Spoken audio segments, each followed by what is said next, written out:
It's Rivalry Week, KU versus K-State, the Sunflower Showdown, and we are here to talk about it. And we're also joined tonight by a special guest, former KU defensive end Jake Laptad, which we will have him on. But let's get into this game preview.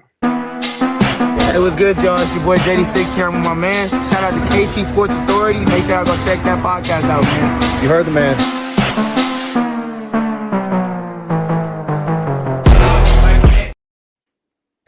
And welcome into another episode of the KC Sports Authority podcast, another live edition here on YouTube, Facebook, and Twitter.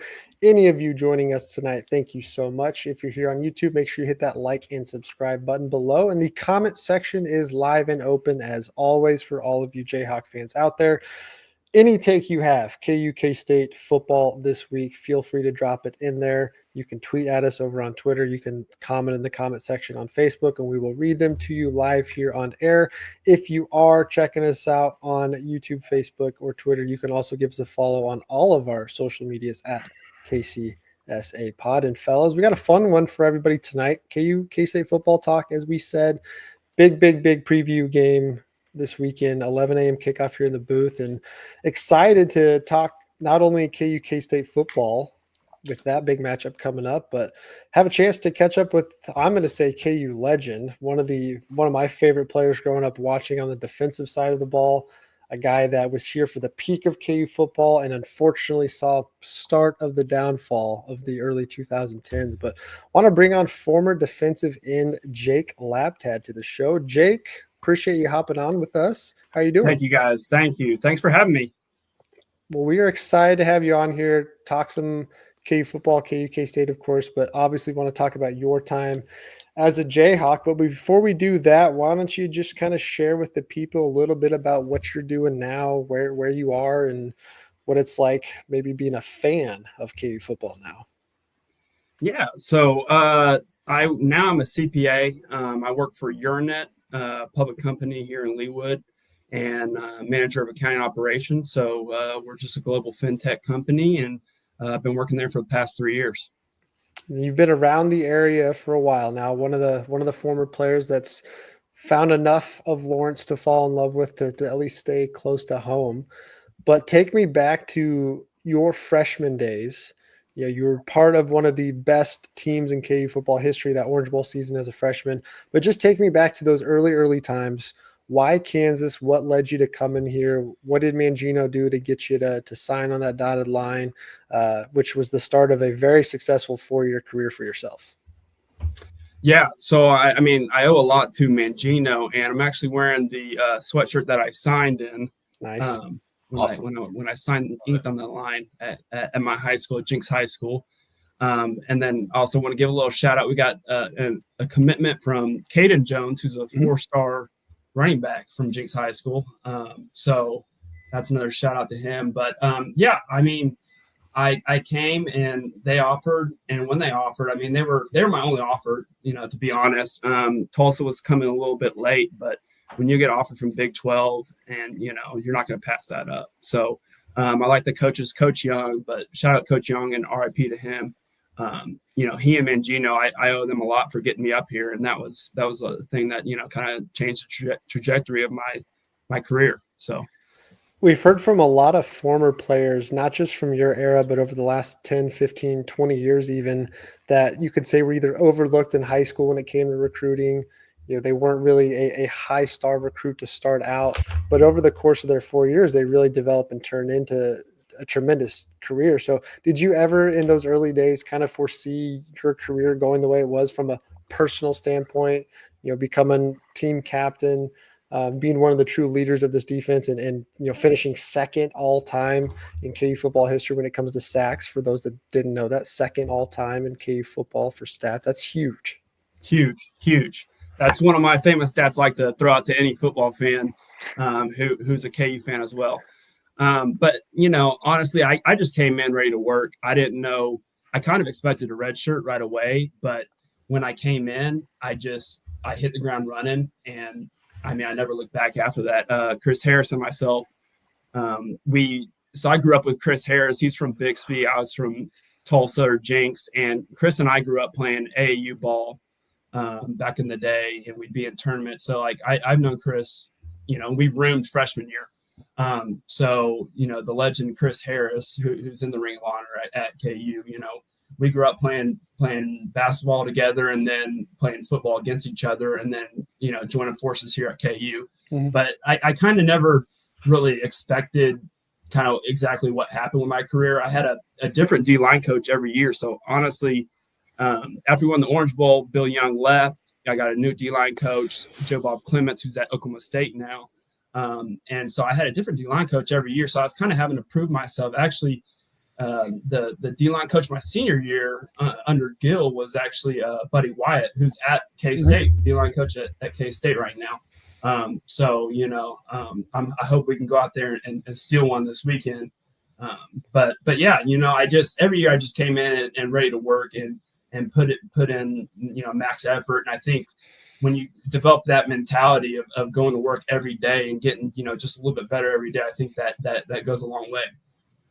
So let's talk about your freshman season, because again, you came in to a team that was already establishing the culture under Mangino. They had already had a couple years where you could start to see the build up. The offense was starting to come together with Todd Reesing and Kerry Meyer, Brandon McAnderson, Jake Sharp, and Desmond Briscoe. So you got all these guys on offense that have kind of been this core. Defensively, you're coming off of years where you had some serious studs in that KU defensive line and linebacker group. Guys like a Nick Reed that you had to transition away and rebuild this defense. But you guys come into that Orange Bowl season, just blow the doors off to start the year, surprise everybody in the country, put out one of the best defenses in the country, having probably a team that most diehard KU fans, there's probably a few teams where they could probably name the entire defensive starters because you guys were just so iconic from that year. So just kind of take me through freshman year, Jake Laptad on an Orange Bowl championship team, what that season was like for you, how quickly you got into it, if there was ever a welcome to college football moment for you. Just take me through that wild first year you had. Yeah. That Orange Bowl year was something special. I came off winning the state title at Jinx my senior year of high school, going in, winning the Orange Bowl freshman year. And then we won the national championship in basketball that year. So I was riding a pretty high roller coaster right there. But no, so coming in that freshman year, just had a lot of fun that year. I came in and I wasn't a starter, but I came in on third downs. I'd earned kind of the pass rush role. And then also that year, we'd be up so much from, Reesing just lighting it up that I got to play a lot. So I'd get a lot of garbage minutes when we'd be up, 4 scores in the fourth quarter. I played a whole fourth quarter pretty much almost most games, besides those tough ones where we were in it to the very end. But if not, I was basically on the third down. Anytime it was third and long, I'd come in as a pass rush specialist essentially, and get to play on that type of plays. How soon into that year did you guys as a team not only knew you had something special going on, but could see a potential undefeated season in the works up until that Mizzou game? Honestly, we just took it 1 week at a time. Mangino kept us level-headed. He kept us on the right path.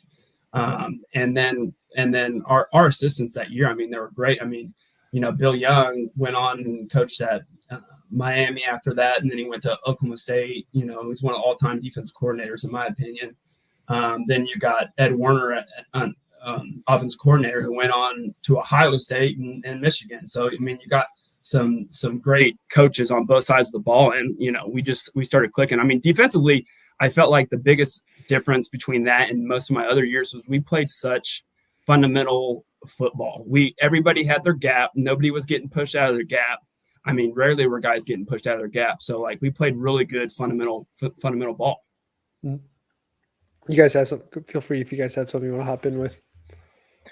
Well, Jake, I was kind of curious. This is probably a little off topic, but what has it been like as a former player just to watch the downfall that Kansas program has had since your time playing for us? And, of course, now in the last so many years with JD being at quarterback, certainly we've had some up years. We've been to a couple bowl games. That's great. But before that, in the great decade of sadness. What has that been like as a former player? Is that frustrating for you? And do you feel like, man, I wish I could just go back out there?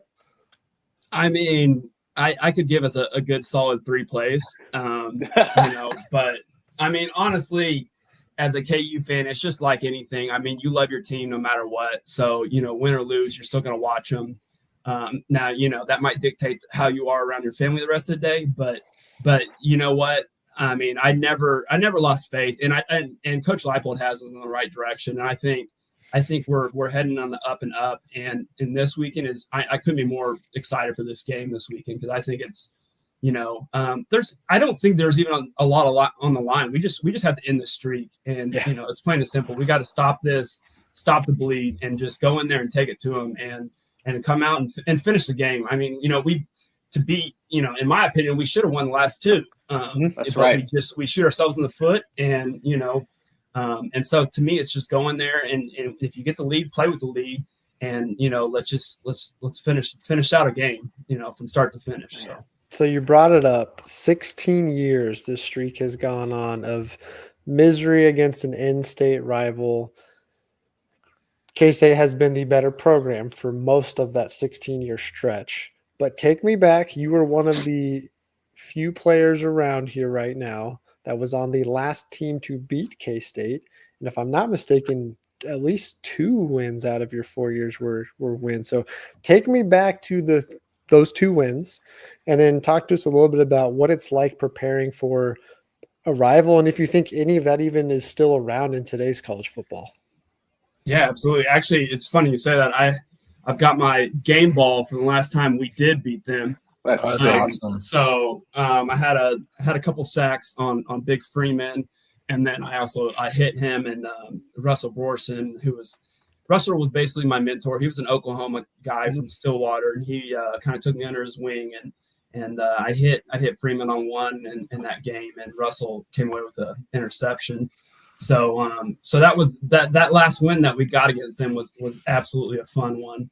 And then we had the one the year before, the Orange Bowl year, which was in Manhattan, and that was when Jordy Nelson burned a key, but then the rest of the gang, we held them in check, and we battled back and we got the win. So I think this year we got to get over that hump. It's time.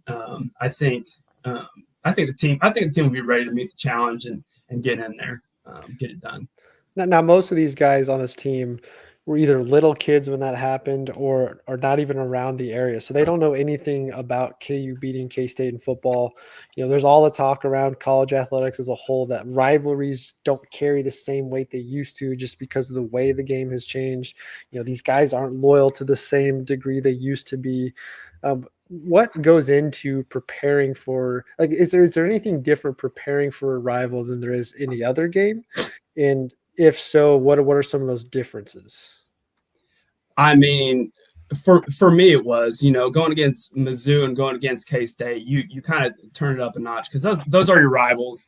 And I hope it's the same for those guys too. I mean, to me, it's just, you're more locked in. There's more energy that we can practice. Guys are, flying around and excited to get this game on. I mean, because it's your in-state rivalry this weekend. They've gotten the best of us last, like you said, 16. I mean, it's not a stat I'm too proud of to say I was on the last KU team to beat K-State, but it still holds true to this day. So I hope after this year I won't be able to say that, and we'll be able to have a good Saturday morning. Now, when you were playing, that was kind of at the start of the social media age, so it hadn't quite taken off yet. You guys weren't, I'm sure you saw some things, but you weren't seeing and reading all the negative fan comments, the back and forth hatred, KU K-State. We all know that today KU K-State Twitter is a minefield. That is a depressing fan base that has to constantly find ways to eat at us, despite the fact that their trophy case is always empty. Yes, you have wins over the last 16 years, but you haven't done anything as a program. Basketball, football, likewise, anything, not to get sidetracked there. But nowadays, these guys see everything. So they are very well aware that the streak is 16 years. They know what all the K-State fans say about them. We've seen for several years now the the disgust and the hatred from K-State fans towards Jalen Daniels, that he's not good enough, he's never healthy, he needs to transfer away, all this stuff. As a player for you back then, how much of that did you guys see, and how much of an impact does it really have on the players throughout the week preparing for game day? I mean, it's a totally different world what they're living. Nowadays you see what somebody says, at the touch of just somebody's, typing something in their phone like a text. So, for them, I feel like you just got to stay off social media and that kind of stuff. You can't read stuff to give you a big head, get you to thinking that you're all that, and you can't read all the bad comments either, because that'll get you down in the dumps too. Or it may motivate you. I mean, you can use it two different ways. So depending on how you're motivated, you might be able to use it and get yourself, pumped up and ready to go even more. So, but yeah, it's definitely a different era with what those guys are going through. What do you think they would have said about you, Jake? What's the worst thing that people would have ever said about you on Twitter? Man, they probably would have just called me slow out there. I don't know. They probably would have said slow. I was watching the highlights from the one, because honestly, the one that it was that next one we played in Manhattan, and we had a third down, and I still remember it was Big John Williams, who's my boy, and he came free on a 3rd and 4 with about 3 minutes left and just totally missed the quarterback on a wide open, let loose. And I still give him a little crap here and there every time I see him. But it's just, you still, that stuff's running through your head here. And I've been out of the game for 16 years, and I'm still thinking about that one play on 3rd down. If we'd have got it back, I mean, we'd have had a chance to possibly go down and tie it up or win it. So there's a lot of what if plays you can think of from your time, but let's go back to some of the highlights as you were talking about. What are the plays that stand out the most to you, whether it was just an individual play you were part of, a game as a whole, but what are some of the fondest memories you have of your time here? I mean, honestly, it's the time in the locker room with all the guys, man. You hang out, you go through all the grind together, running that stadium, the old stadium. I mean, every time I did stadiums, I threw up. It was just, I knew it was coming. I knew I just had to deal with it, and I'd push myself and I'd throw up every time. It didn't matter. I would try not eating, then I'd be dry heaving. It didn't matter what happened. I was always throwing up. So it's, you go through, you grind, you build those relationships, and, I think all those good times. But if you go back to games, I mean, it's got to be probably that my sophomore year beating K-State, and then, I think it would have been my sophomore year beating Mizzou when we beat Mizzou, and I got a game ball for that one too. So I'm on the last team, last one that I got a game ball for K-State and a game ball for Mizzou. So unfortunately, we haven't beat them again, but we're gonna change that this week. So let's bring up one highlight. This was one I found and was able to squeeze in here. So for everyone watching, let's take a little trip back in a memory lane of one of the career highlights for Jake Laptad. Hawkins, back it up. Oh boy, they brought it and they scored with it. A safety, Jake Laptad. Jake Laptad just hunted down Cody Hawkins, and they take the lead with that. Boy, you saw it coming all the way, Ron. Well, Laptad is one of the guys we detailed as a great pass rusher, and actually Cody Hawkins ran into this sack. And if Hawkins stays in the pocket, he's okay. But he runs into this sack, and that's a product of what's happened the last couple of weeks. We're talking about it. Hey, that's a great memory right there. I mean, whenever I'm having a hard time at work or anything, I'll do a little YouTube and pull that one up and watch it a couple times just to remind me of the good times. Funny story on that one too. I think it was my great grandma. She called my dad on that one because there's a picture of me, doing the safety sign, and she said, I'm just so proud of Jake for praying during the football game. He's, that's just an awesome thing. You guys are raising a kid right, and it was a pretty funny moment. Well, yeah, that's what we were doing, Grandma, right there. I was in a way. But yeah, one of the several for sure. And then I found, I guess one of my takeaways from that clip was, wow, how much technology has changed in 15 years. 16 years to where you can watch a game in high def now, and back then we were watching games like that and just being okay with the fact that you could see very little of the games at all I times. could being hardly boring. read the names on the jerseys. That was Now, the game where I learned what a safety was. Really? There you go. Nice. Good throwback for JB there. But here's a couple photos. Now these are just pulled off of Google, but some other ones from your time. One of the ones from the Mizzou game, which surprisingly I could not find video footage of this sack, which is the one I was hoping for. Another Colorado one here. Big old 91 out there getting the job done. This one's one of my favorites. Just perfectly timed photo. And then on the back end of it, this is probably my favorite one I found. Oh yeah. Eaton helmet, That one smashed to the ground. That one probably would have been targeting today's game, honestly. Oh, for sure. Because I launched right into Hawkins right there. So so again, that safety sack with Colorado was one of the 33.5 sacks in your career. Did I say 33.5?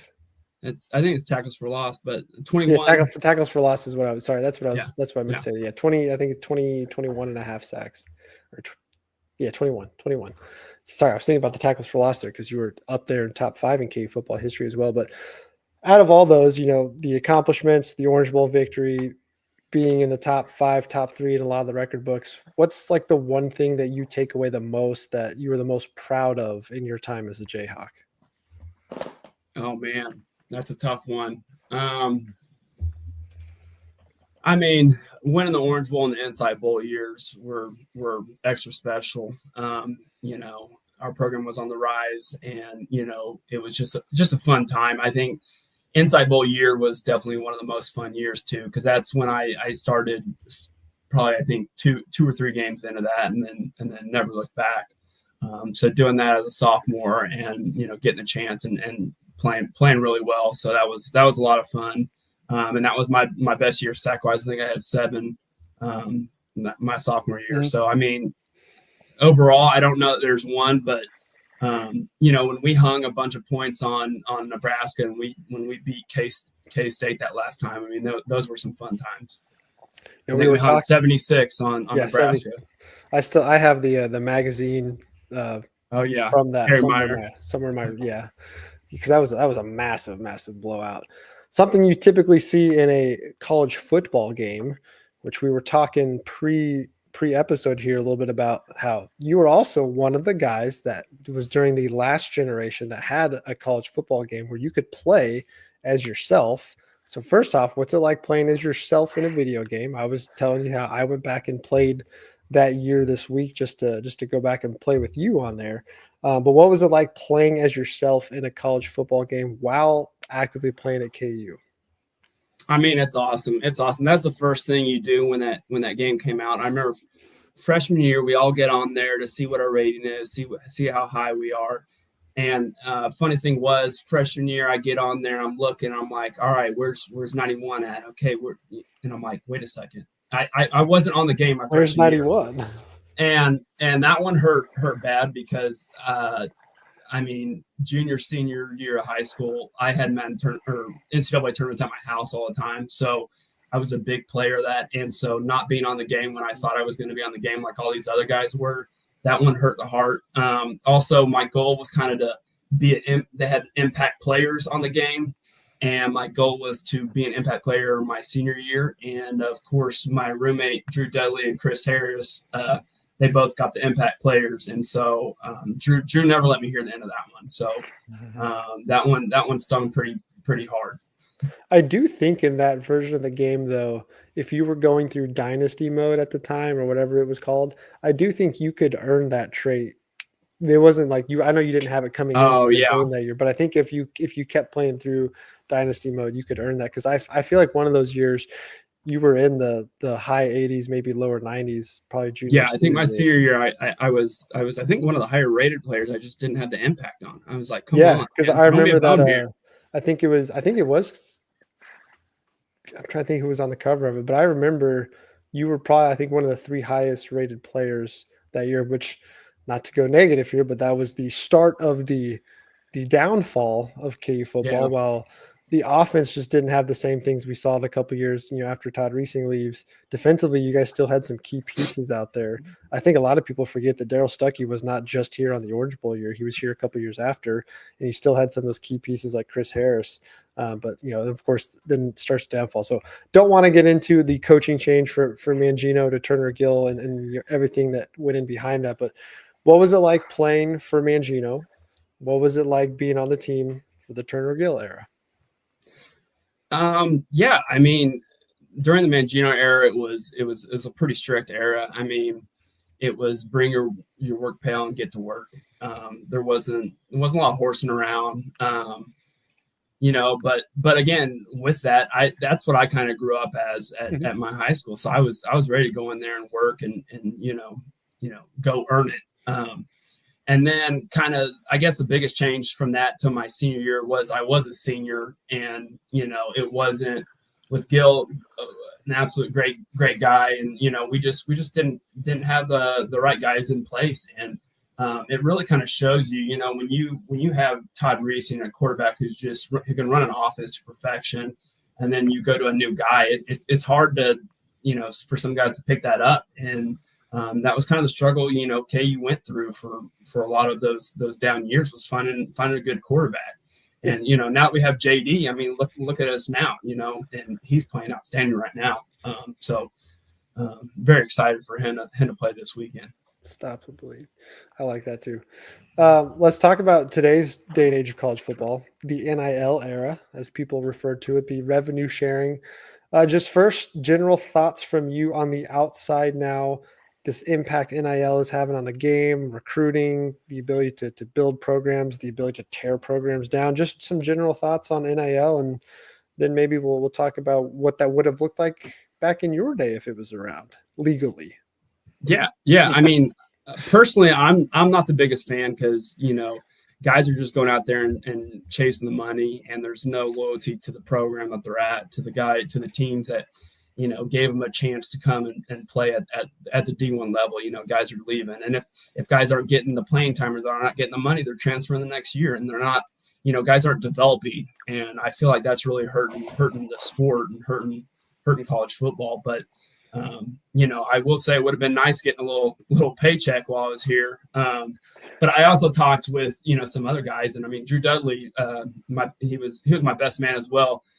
He was from A&M, and he had a great junior year, and, he was talking about it. And he was like, if Texas A&M would have offered me, I probably would have left. So, by not having it back when I was playing, I got to, build those relationships even deeper.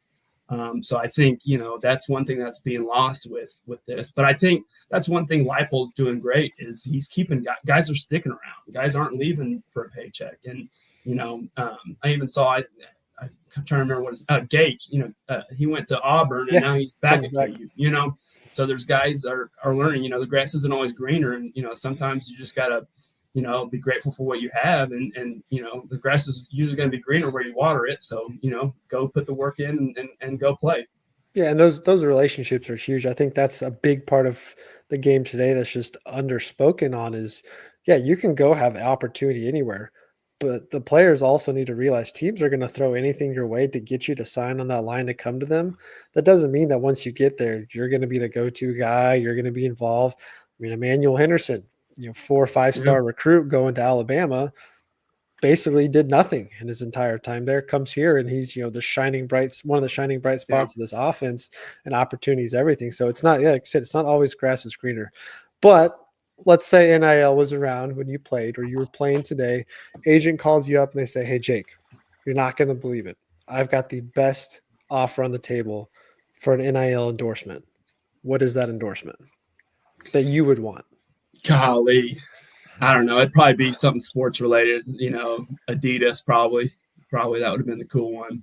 How about local level? Level? What was your go-to food restaurant? Yeah, my go-to food restaurant was 23rd Street Brewery. The calzones there, the Bill Self there. I mean, I ate a lot there. Yeah, now those guys, they all have this thing called Red Card, so they can eat across multiple places in town. That's crazy. You guys did not experience. But let's flip the script back to KU K-State here. First off, have you been to the booth this year? Have you made it out to a game? Yes. First off, I want to thank David Booth and thank everybody else, all the alumni who donated for that beautiful stadium. I got the chance to take my whole family out there for the Cincinnati game, which didn't end the way we wanted it to. But man, that place was beautiful and the stadium was rocking. I mean, with the way it started and Henderson's 96-yard touchdown, I thought we were in for an amazing day. So it's that stadium is beautiful and it's a fun one. So you've seen the team this year, watching as a fan. What stands out to you about this team and coming into a big time matchup against K-State? What are some of your keys to the game you have for this weekend? I mean, watching that game, our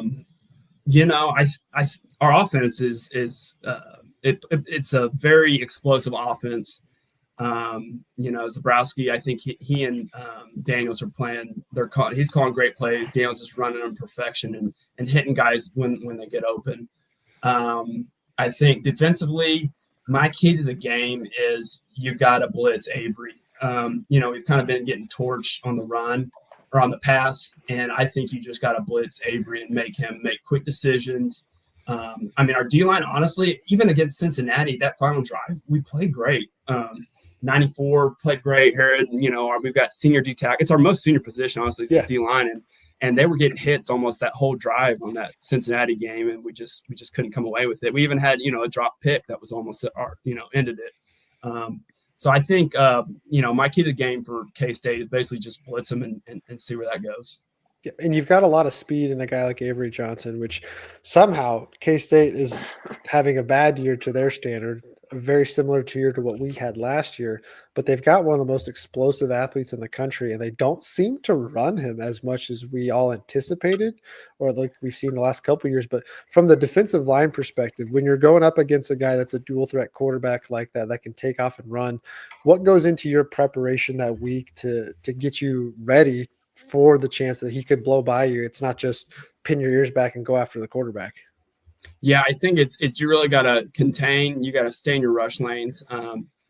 For that, I think the biggest thing would be we got to run some games with the D line, make the O line try to block a guy who's moving to the right, and then they get out of space and another guy comes right underneath them.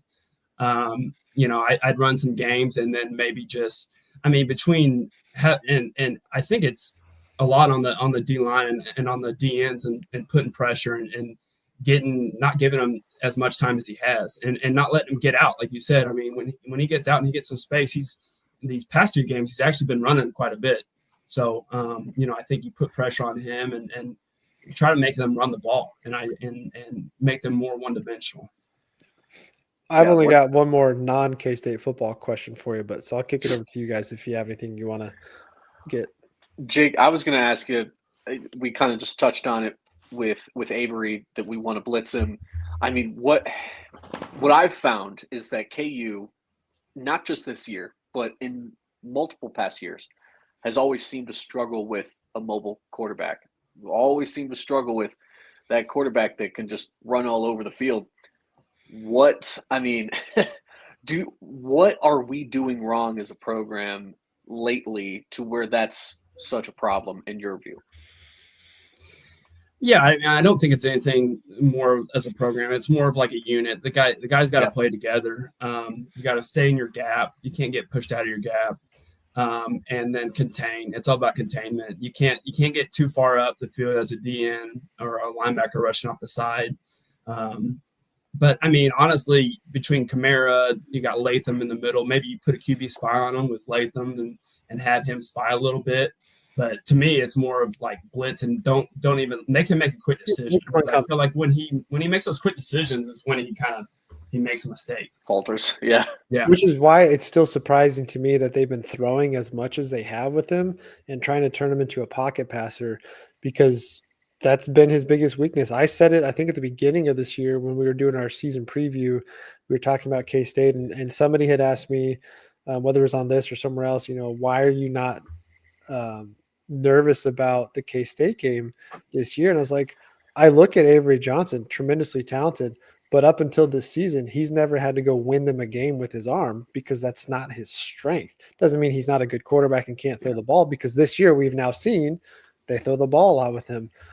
So I always thought, hey, if you can force him into those games where he has to throw the ball to win the game, that plays to KU's advantage. And to your point here, yeah, if you make him uncomfortable, there is no college quarterback that is perfect enough to continuously stay comfortable throughout a game. Just the way the college game is called, how much you rely on the sideline for communication, for changing up the play and all that. It's very rare to find a college quarterback that can handle consistent pressure from the pass rush and not make a mistake at some point. So yeah, I completely agree. That was my number one defensive point coming into this week, was you got to make him uncomfortable because he's prone to make mistakes. And when you get a quarterback rattled, especially on the road where they have struggled this year, you get him rattled early and keep that momentum and, you know, teach him to not trust that his O-line is going to take care of him. He might run a lot more and take some yards there, but he's also prone to make those mistakes where a defense can capitalize. And I felt like this defense this year, while they have been ran all over a lot through numerous games, they have found ways that when they make the opposing team uncomfortable, Lyric Rawls comes up with a huge big-time hit. Jalen Dye smashes a quarterback and takes him off the field a couple weeks ago. So they find opportunities to get out there and use the speed and athleticism that the linebacking core for sure has. Like I've said all season, Bengali Kamara is one of the most outstanding linebackers I've seen in a Kansas uniform, probably going back to your time here, just the way he can cover the field, get downhill. If the quarterback's moving, he's on him.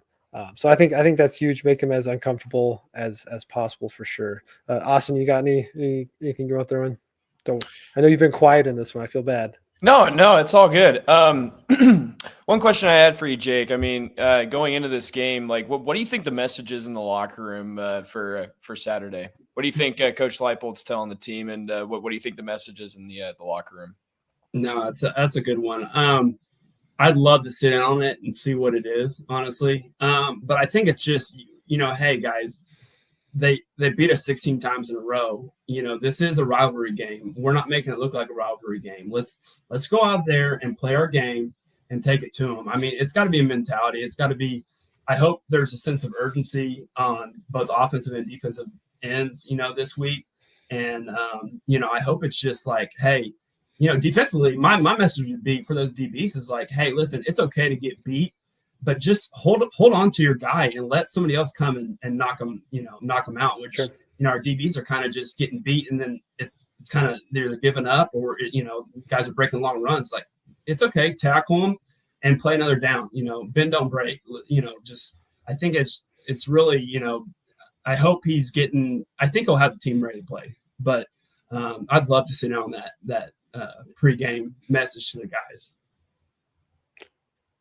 Yeah, I've always found as a fan, because it's easy to sit here, watch the game, and as emotional as we can get play after play, for the good, for the bad, it's easy for us to all sit here as the armchair quarterback or as the couch GM, the couch coach, go, man, this is what he should be saying. I've always found it interesting, you know, what is that message? Because you have to think the coaches on the sideline are seeing the same thing we're seeing. They're hearing the same things we're hearing. And obviously, you know, they're taking it through their lens. But I know, you know, they always talk about how halftime is much quicker than it always seems, because there's coaches have their few minutes to talk about things, players have a few minutes, and then boom, you're right back out there. But those in-game adjustments, those pregame conversations, I've always found that, you know, super interesting on how coaches navigate preparing the players, because especially in today's game where you see everything on social media, you hear everything on the radio, on ESPN, you know what they're saying about you. Getting yourself locked in and focused and you're shutting out the noise is quite difficult. And I think KU does a pretty good job. You know, we see them get the bulletin board material and use that for motivation. And you just hope, yeah, this is one of those weekends where they are locked in, they're focused, and they come out strong. Like, you got to come out and punch them in the teeth quick.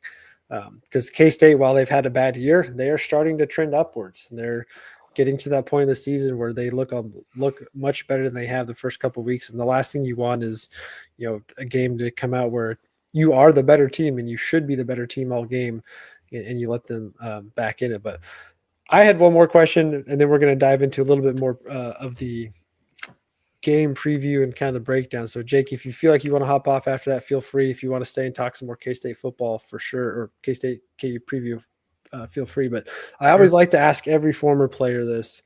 Now that you've had, your time away from the game, from the team, and life set in, and you see the different journeys it's taken you on, if you could go back now to freshman Jake Laptad, what piece of advice would you give yourself? Oh man, that's a great question. I think it's as a D lineman, using your hands is so important. So I think I would just emphasize that freshman year, and that mixed with motivating, like, hey, listen, like, this is your one-time go around, like, this is all you got. Because you go through it and you never realize it's over till it's over, and then you're like, oh man, I should have done this. I should, you have those regrets, and you don't want to live with that the rest of your life. So, I think it's just attacking every day and going into it and doing your best. I love it. Well, KU K-State football, we got 11 a.m. kickoff. First off, we got to talk about that. How on earth? I mean, again, as a former player yourself, we can get your take here too. A game of this magnitude, what time slot do you want to see this game played in? Because 11 a.m. just does not feel right. It means the students are going to be up early drinking. That's what it means. That's the only thing I can think of. It's more on them. But as a player, I don't know how we got that time slot either. That seems a little off. I know. I think this year with Fox Sports, it's one of the standalone like guaranteed spots. But you would think, again, both programs aren't quite as good as they're supposed to be this season necessarily. But you just feel like this is a game that's supposed to be more prime time, late afternoon, evening kickoff feel. You want the juice and the energy in the building. I just don't see how you have that energy at 11 a.m. on a Saturday morning when you've got a lot of great football on throughout the day. Like, this just has the feeling of this was a missed opportunity by the Big 12. And maybe KU and K-State didn't have any say in the matter. Maybe they don't control that. I don't know. But just this feels like this is, Sunflower Showdown, rivalry game. This should be prime time part of the day where people are most interested in. Just 11 a.m. kickoff. I'm a little nervous about that. It is still the Sunflower Showdown. But 11 a.m. just feels wrong. I feel like this one should have been in the afternoon for sure. I know it's a televised game. I think that's one of the Big 12's time slots, but feels like a missed opportunity by the athletic programs and Big 12 as a whole to put this later in the day where you might get better fan juice. But hopefully students turn out early. Maybe they're drinking early enough that it keeps them in the stadium throughout the entire game. I've never understood I think that. they've been good this year at staying through most of the game. I feel like they've done a pretty good job. There's still everyone that wants to go back to their tailgates. But let's talk a little bit of the X's and O's of football. Jake, do you want to stay on for all this with us? I can, or I can head out. No, dude, this is completely up to you. All right, It's up to you. Hey, man, I'll stay and listen. Okay, up. let's get into some X's and O's. First off, just a vibe check. I don't think we talked much football last week during the bye week, but just vibe check coming in. We talked about all season. This was the game we circled. Win or lose the rest of the season, you have to go out and win this game. So now that we're seeing K-State trending up, we're seeing KU a little shaky the last couple of weeks. Vibes heading into this game as I think it's a 2.5 point favorite at home right now.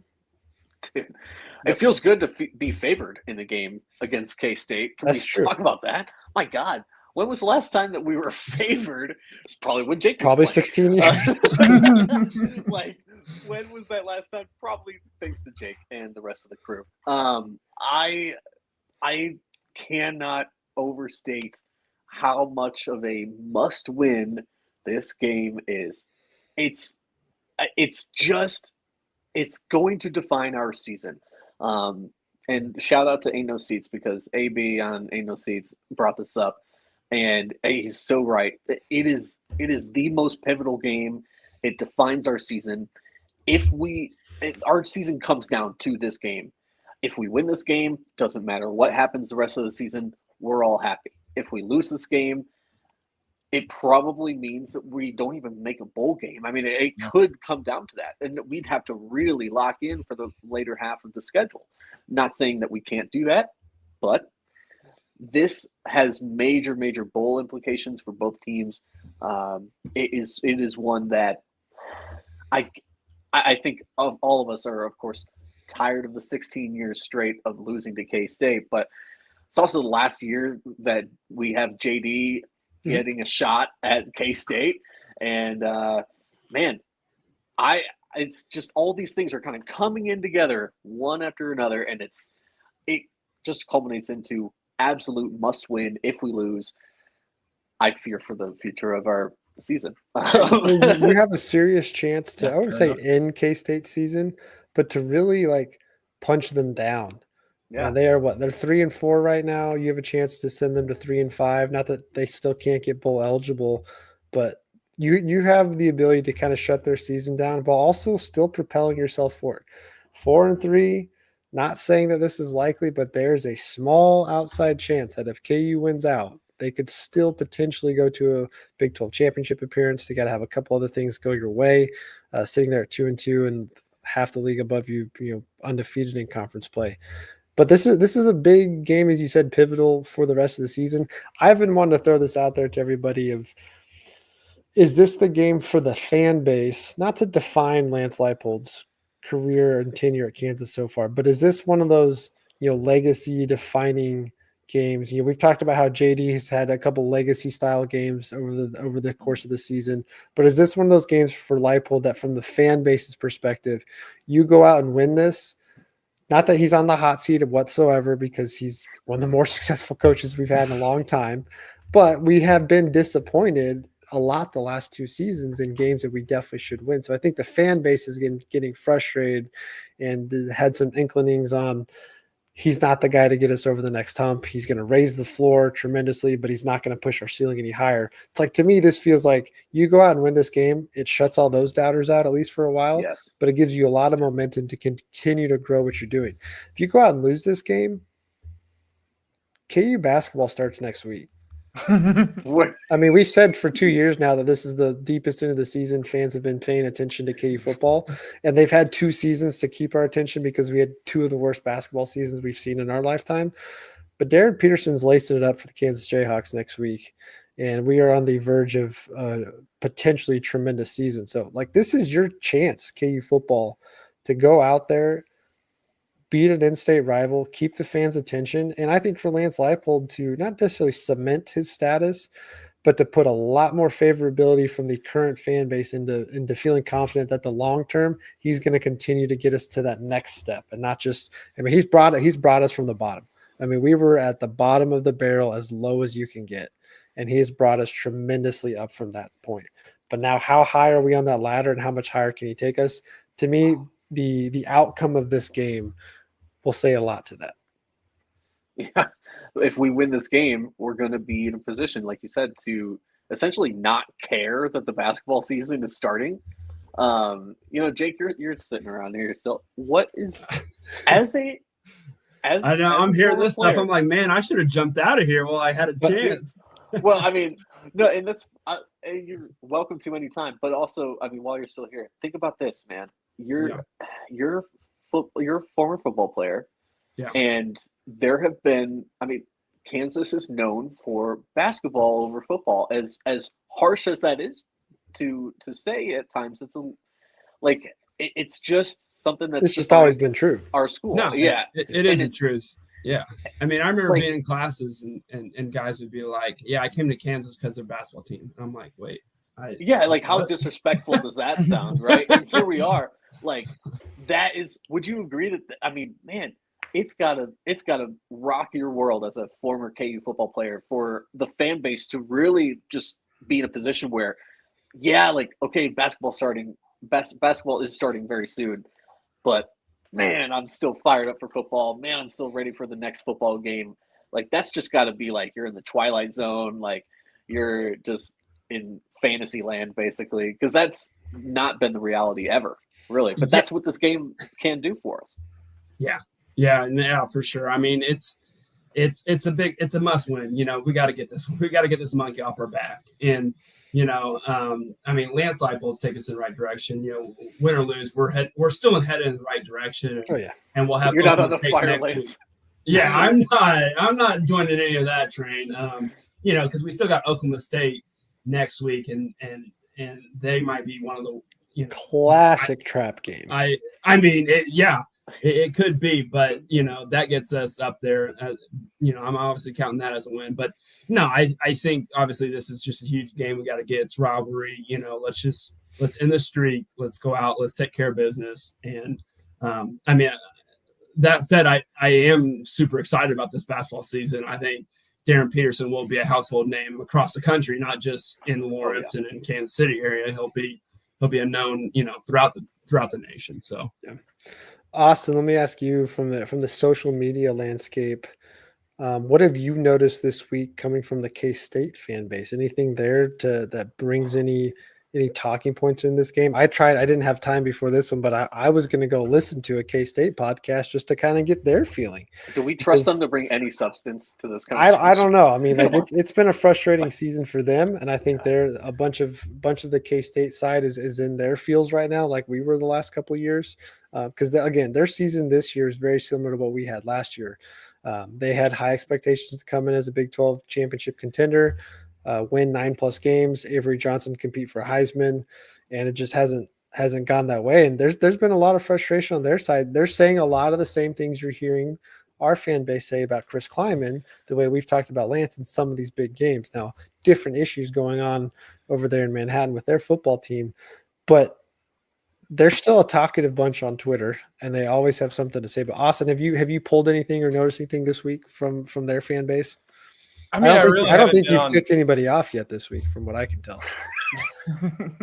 Well, listen, I haven't really been on social media a whole lot this week, to be honest with you, but I will say I came across something today, and I did quote it as well. There's some dude out there, some K-State account, oh my God, Jalen's so old, and it's this AI generated photo of Jalen as if he was like 80 years old, and I'm like, dude, listen, I know he's been at KU for 6 seasons now, but he's not 70 years old. He's only 22, and he's going to he's a young 6. I mean, I'm 24 years old. Like, just because I'm 24 doesn't make me 80. Like, I don't get it. Like, once you turn 22, 23, 24, like you're old. Like, that's it. It's like hitting, just wait until you're over 30 in the professional. Yeah. Once you hit 30 as a professional athlete, they say you're old. I'm enjoying my 20s while I can enjoy it, because I know it'll go by like that. But I mean, I haven't really paid attention to what K-State fans have been saying about this game. But I will say I do think that they're aware that, like, this is the year that the streak could come to an end. I mean, inevitably. I mean, you look at the way that this game's set up. I mean, it's in Lawrence. KU finally gets them at home. They're favored for the first time since, I think, 2008, I guess. But I mean, like, this is KU's chance. Like, this is, you want to quit being the laughing stock of this in-state rivalry, get it done. I mean, like, this is your opportunity. And Jake brought it up earlier, talking about the last 2 games and how both those games have gone. I mean, KU's had K-State right there. It's just a matter of closing it out and protecting the football and playing assignment football, really. Yeah, and I know there's other things you can take from this game. Lincoln Cure versus Leighton Cure. You got the brothers in state there. You've got a lot of guys that, like, one of the things that's been better for KU over the last couple of years is they've taken a lot of the in-state recruits. Lance has done a good job getting guys to traditionally that would pick K-State, and they're coming to Kansas. So I think the magnitude of this game is probably larger than it feels. And I think it doesn't feel as large because K-State's probably the most vulnerable they've been. But at the same time, that also scares me, because when you're most vulnerable is when you should go beat them down, and this should be a 6 to 10 point win. But because they're most vulnerable, like, it just has the feeling that this game's going to be much closer than it needs to. But this is a big statement style game, not just for Lance and his coaching tenure, but for future recruits in the state of Kansas, that, hey, KU football's trending this way, K-State football's trending this way. So why don't you come on board now? And you haven't been able to say that in a long, long time. But K-State, they've kind of had a wonky year, up and down season. They've won a few games that they should have won, but they've definitely lost games that they should have won. And it just doesn't feel the same. They've lost a lot of guys, both sides of the ball. Dylan Edwards, I don't even know if he's going to be playing this weekend. You haven't seen much from him this year. Avery's thrown the ball decently, and he hasn't turned the ball over. That's been helpful for them. But their offense just hasn't had the same juice that we've seen the last couple of years, and their defense hasn't been as, I wouldn't say scary. Like, they've had some scary good defenses. Kleiman's kind of known for having a tough, gritty defense, and you've been able to poke holes in this defense. But, because we have a defensive lineman on here, one guy I want to throw out there, I've met this guy personally, really nice guy, did his wedding when I was at Men's Warehouse, but Cody Stufflebean, he's been kind of a fierce defensive tackle for K-State that eats up a lot of space in the middle, has been downhill attacking. And to me, I look at this as another game where not only do you want to show the differences in the programs, but this is a game where I say this is a cop-out every single game we preview, that the game is won in the trenches. Every coach will tell you that too. They all say, oh, well, it starts up front with the guys on each side of the line. But to me, this is also one of those games where you've got another good defensive line you're going up against, and you need to have a strong outcome from your offensive line. Like you were talking about, Jake, earlier, that defensively you want to get out there, have sound gap alignments, be going downhill and pushing at the point of attack.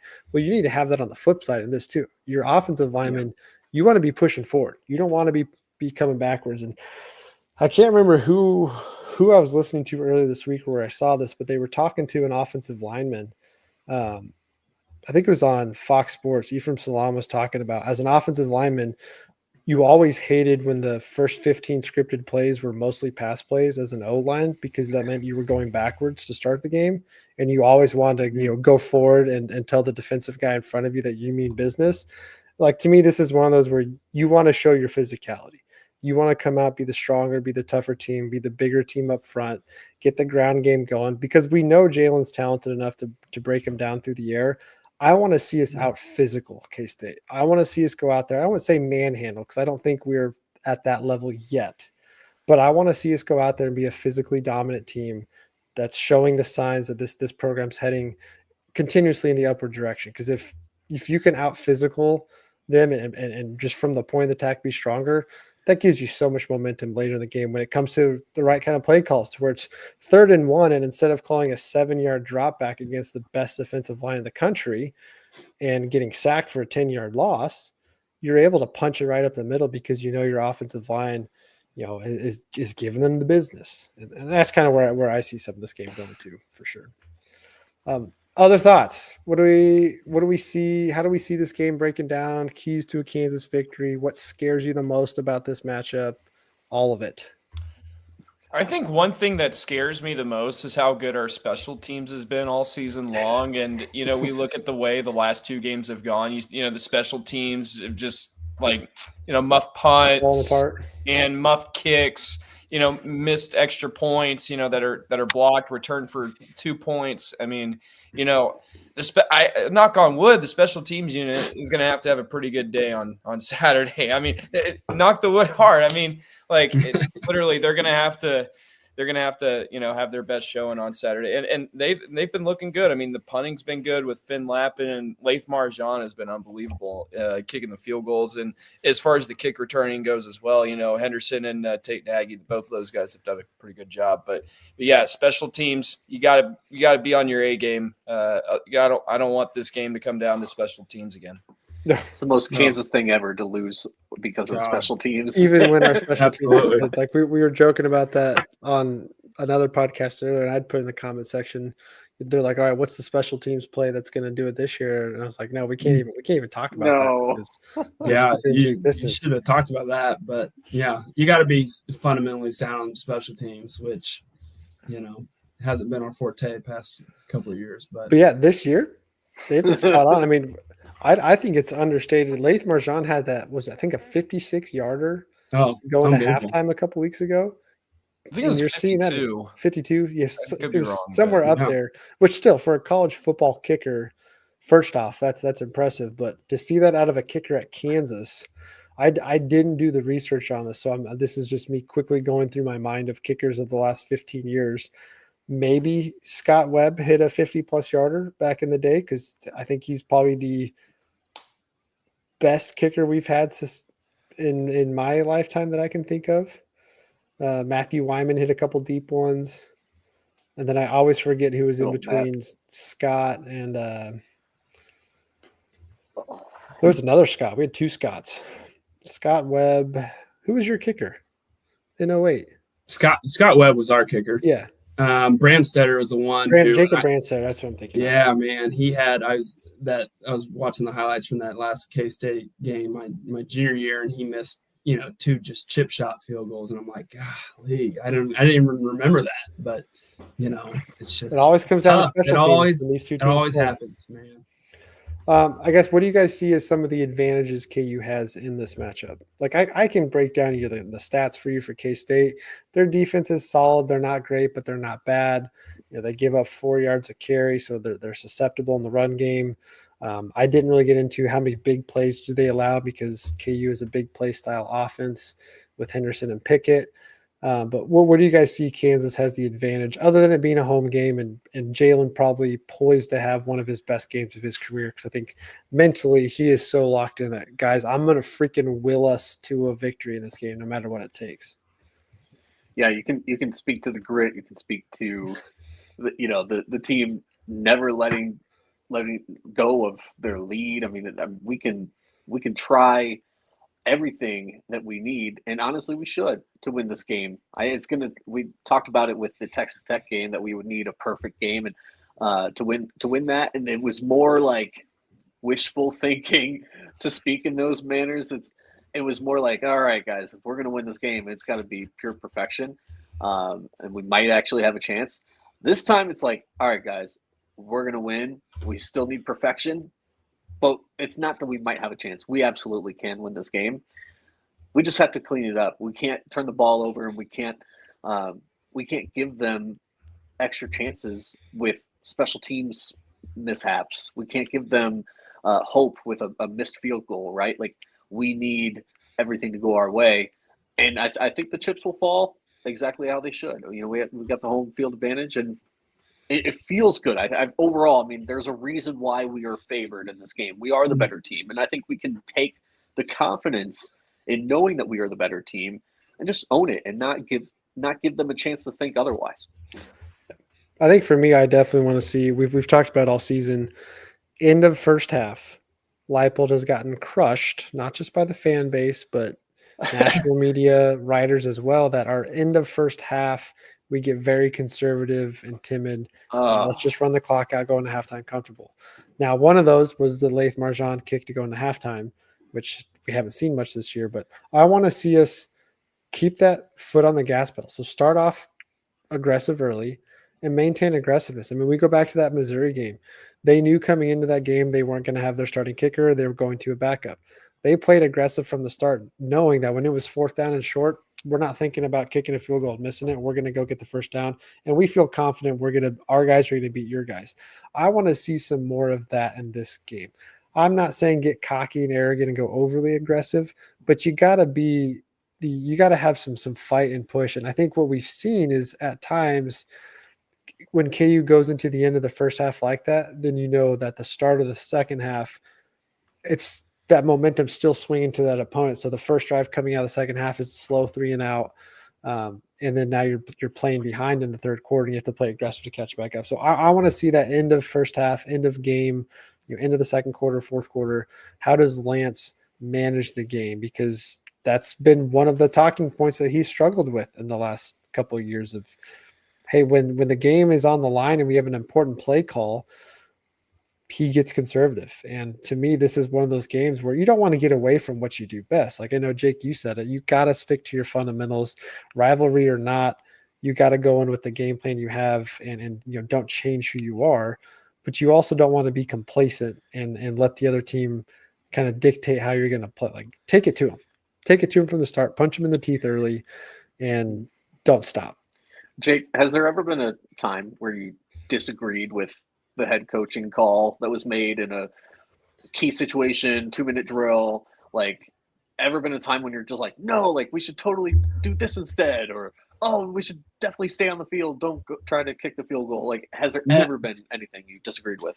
For me, it's not. It's more like you guys got to go out and execute. You know, the call is what the call is.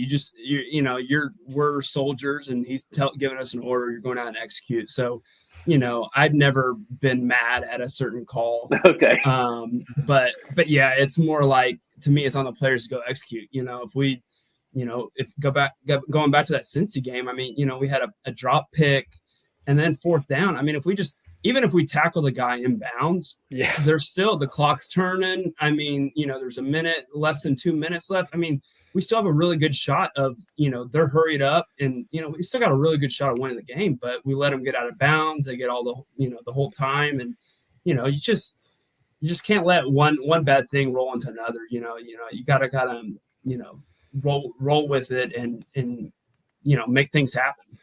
How do you as a defense, like, again, let's go back to the Missouri game as an example. Late second half, defense is just getting toasted. They're getting roasted, toasted, up and down the field, scorched, whatever you want to call it. Actually, that's not the game I'm thinking of. I'm thinking of the Cincinnati game. You're getting ran all over. The general vibes to everyone watching the game is, if that defense goes back out there, they're giving up another score. They are tired, they're gassed. So, not talking about the play con, but from your perspective as a defensive lineman, when you're in those moments, how do you as a defense, when you're getting kicked around, pushed around, you can hear it from the sidelines, you're exhausted, you're bending over, breathing, how do you dig deep, lock in to make that one play that can change the game around? Yeah, to me, it's guys got to take it personal. It's either I make this play or the play's not getting made. And I think if guys kind of went with that mentality, I think, we'd be in better shape. And, I honestly think it's like you said, it's setting the tone early, getting a 3 and out. If we're on defense first, 3 and out. If we're on offense first, touchdown, or getting points on the board, it's just setting the tone early. Like, hey, we're here to play, and kind of taking it to them. Okay, anybody else have other general thoughts before we wrap up with game predictions? I think we're good. No other talking points on this game we're missing? I hope not. I don't think so. No, just get the dub. That's what I'm looking at. Yeah. We might. I'll be at work, so I unfortunately won't be able to watch the game. I'll be listening to it at work. Sad days. We're doing a kids event at the store, so it'll be on. But we might end up doing, depending how the game goes and how the rest of the day goes, we might get in a post-game late Saturday night recap. But let's go around game predictions, score, outcome, how you see this game going. Jake, I'll start with you. Well, boys, I'm married to K-Stater, so I am sleeping with the enemy. House divided. My hope is this week that I'm sleeping on the couch because KU got that win. So I'm gonna go 21-17 KU. All right, a little defensive, grinded out game. Is there any smack talk back and forth between you and the wife this week? I tried to get the boys over, and she shot it down very quickly. Oh no. And I asked her, okay, so are we watching this? And she's like, I'm not watching it with you. Not watching. So, we're actually gonna be watching it in different rooms too.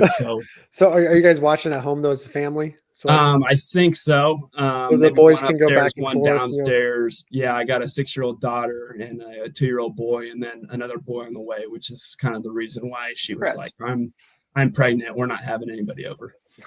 So they can switch shirts, in between, Right. Well, I'll have them in the KU blue to start the day. Sure. There you go. Now, will she make a change at halftime? I don't know. So that's great, man. That's hard. Best of luck to you. Yeah. Raising the kids in a house divide. I can't imagine how you do that, because I know myself, our 16-month-old son, he's been saying Rock Chalk and Jayhawk for a while now, and when he saw me earlier with this song, he says Jayhawk, and super thrilled. Absolutely. Proud dad moment, knowing that he's going to be a big Jayhawk fan. So I don't know how you navigate that. I gotta teach my daughter how to do that. She doesn't know how to say Jayhawk. She can say like kitty, and I have a 20-month-old daughter. He kind of says it. He's like Jaja, but he knows it's a Jayhawk. And if I say Jayhawk, he turns and tries to find one in the room and point to it. And so we took him out to late night this last week, and he saw the field house for the first time and freaking loved Nice. it until he got worn out and tired. But okay, 21-17, a little bit slower, grinded out, methodical game. I like it. For me, let's see.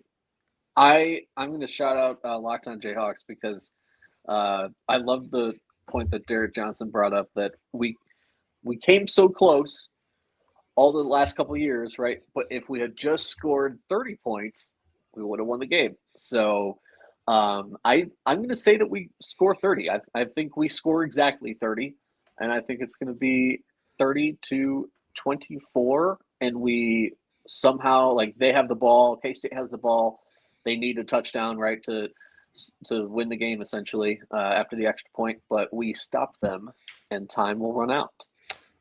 Defensive stop. That would be also, I think, a first for I would love this it. type of game. So that'd give me a lot of the great least Kansas confidence thing in the ever, back half but- of the year.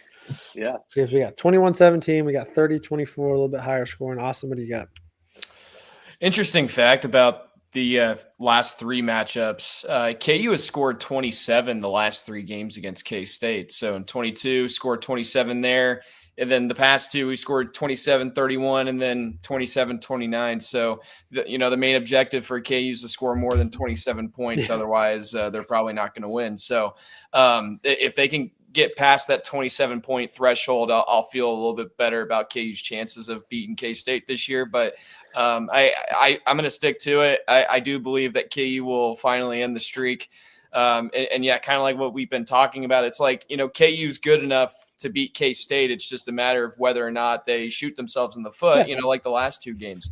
So I'm going to go with 31-28 KU over K-State. That's where I was going to go. And I've been back and forth on this. There's a part of me that goes Jake's route of this is going to be a grinded out, tougher game. Both teams are going to be locked in defensively. There's going to be some miscues here and there. And it's a kind of a grinded out low scoring. Then there's also the side of me that says, if we can turn this into a shootout, I think we can outpace them at home.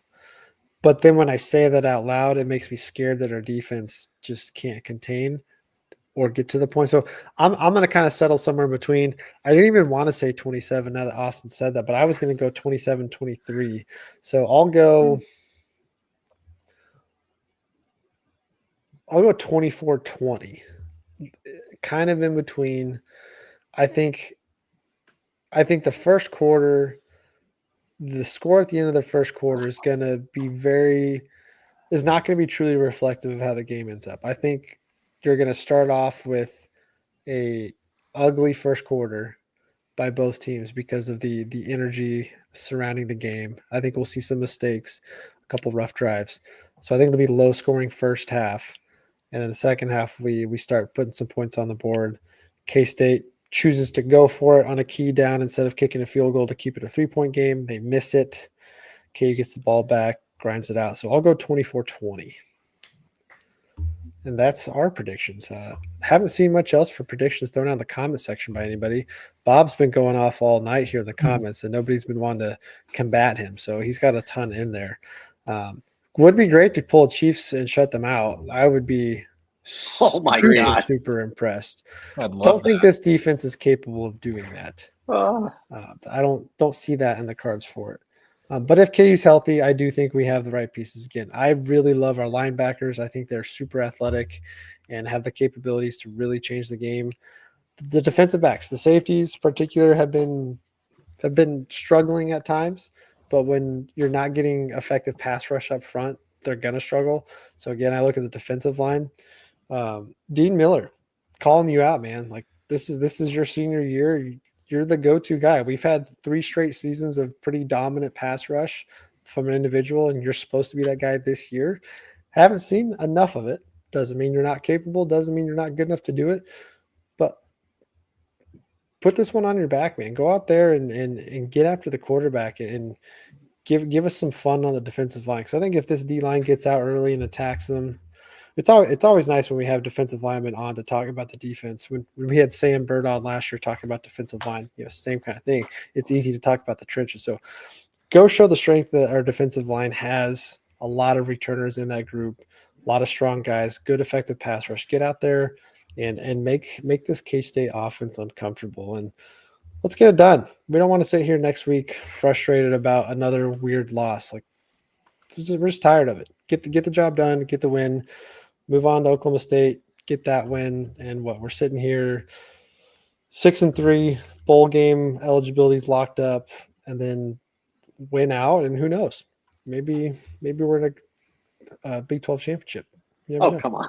Oh my Could be. Guy can dream, man. I love it. Hey, nobody except for maybe Jake's teammates thought that 07 team was going to go 12-1. I don't think that was in the cards for most people. We thought they were going to be good, but not that good. And they went out and just pummeled everybody the entire year, and then just came up a little short at the end of that season, which unfortunately, if things were different then with how the landscape of college football is now, you guys are probably still in a college football playoff for that and getting your opportunity. I think that's one of the nice things about the college football playoff. You go back to those 2006 to 2015. I'm not saying that the team who, before the BCS stuff really started, I'm not saying that the team who won the national championship was always the right team or the best team, but the system wasn't always set up in place to have the right teams facing each other in those scenarios. So it would have been nice to have the CFP during the 2007 to 2010 years, because I think we would have probably been in there at least once, and it would have been in a nice path. But could have won a natty. That would have, man. That's what I will always think back to. That year was probably the best year in Kansas athletics in a long, long, long time. But that Mizzou game just goes a little differently. Win the Big 12 championship, a championship in football and basketball in the same year. It would have been insane. Just absolutely insane. But anyways, we'll wrap up there. Jake, we appreciate you so much for taking the time to hop on and staying on. Yeah. Yes. You know, I had to get in on some of this action.